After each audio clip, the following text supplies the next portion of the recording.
ఆత్మీయ ఆకాశం. ఆకాశం ఎంత దూరంగా ఉన్నా ఎంతో దగ్గరగా కనిపిస్తుంది, ఆత్మీయంగా పలుకరిస్తుంది.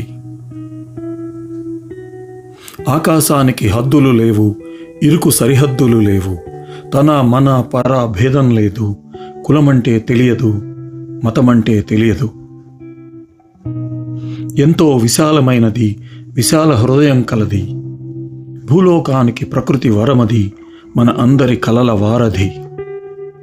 ఎండైనా వానైనా పగలైనా రేయైనా సెలవులేని సైనిక స్థావరం, సూర్యచంద్రాదులకు నిలయం. ఎండిన భూమికి వర్షం ప్రసాదిస్తుంది, పెరిగే మొక్కలకు హరితం ఇస్తుంది, చీకట్లను చీల్చి వెలుగునిస్తుంది. జీవరాశులకు జీవనదాత, మనిషి మనుగడకు ఆరోగ్య ప్రదాత. కాలానికి కొలమానం, కాలాలకు దిక్సూచి. ఎంత ఎగిరినా అందనిది ఆకాశం, ఎంత ఎదిగినా ఇంకా దూరం ఆకాశం. Thanks for watching.